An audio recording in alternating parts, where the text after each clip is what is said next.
Mag-story time muna tayo ngayon. So, the title is, bakit hindi ko agad in-apply yung nursing profession ko nung kakapasa ko lang sa board exam, yung local board exam. So, eto na yung kwento ko. Kaya, bago ako magkwento, eto nga pala yung ginagamit ko for my night cream and mukhang hiyang yung skin ko at hindi ako nagbe-breakout dito. So, simulan na natin. Way back before, nung kopong-kopong pa, nung kakapasa ko lang ng local board, um, wala kaming mahanapan na trabaho na may sweldo. So, that time kasi, gusto namin na kumita agad kasi walang-wala na kaming pera and kailangan namin gumawa ng paraan para maging productive. So, may pambayad sa mga bills sa bahay, may pambayad sa kung ano-ano na lang, or may pang-nomo, mga ganon. Eh, syempre medyo bata-bata pa. Tapos, sinubukan pa rin namin na pumasok sa hospital duty. And alam niyo ba kung saan ako first na nag-duty?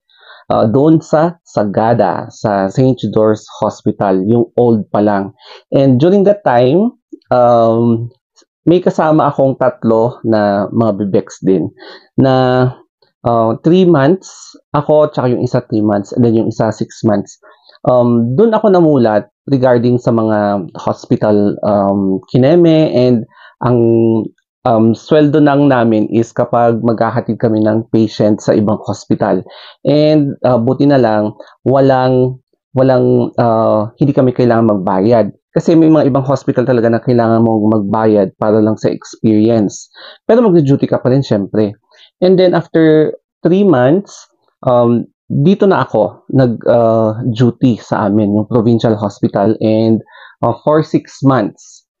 Pero hindi ko na tinuloy kasi wala talagang pera eh. Hindi kami sinusweldohan. Tapos ang item lang namin is post-graduate nurse trainee or volunteer, mga ganyan. In which minsan hindi yan ino-honor sa a-applyan abroad kasi ang mas gusto nila staff nurse na position.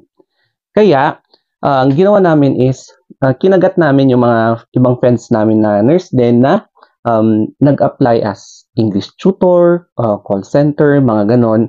So, ang next job ko ay naging call center agent. Ay, hindi, English tutor ako. So, nagturo ako ng mga Koreano for konting months lang, mga, I think, 6 months, mga ganon. And then, after nun, may nag-offer ulit sa akin na online remote jobs. So, mas gusto ko yung remote job kasi sa bahay ka lang, hindi mo kailangan lumabas. And dumating dyan yung virtual assistant, article writing, and then sa blogging. So, gagawa ka ng mga article, and then, okay yung pay. So, naging comfortable ako sa online job, being a virtual assistant for several years. And hindi ko na inisip na bumalik pa sa nursing kasi okay na yun eh. And then, hanggang sa dumating yung pandemic. So, nung pandemic na, biglang nawala lahat ng work. Walang project, mga ganyan. And then, yung mga friends ko na nurse na sabi nila, mag-apply na lang kami ng work sa hospital. So, ang daming open na slot sa hospital under DOH program. So, ayun, in-applyan namin, and ayun na nga, nagtagal ako ng 2.5 years sa hospital recently. And for me, hindi ako nagsisisi kahit na late na akong bumalik sa profession ko. It's because, siguro, baka ito na talaga yung sign na ipapractice mo na talaga. Yun nga lang kasi, hindi mo may iwasan yung mga ibang a-applyan mo abroad na 5 years minimum yung nire-require nilang experience or currently working. So, yun yung aking story time. Short story time. Anyway, nabili ko nga pala ito sa 7-Eleven and mukhang paubos na siya, obviously. Kaya bibili na naman ako ng ganito bukas or sa Watsons. So, that's my short story time. I hope nagustuhan nyo and mag-request na lang ulit kayo ng topic na i-story time ko.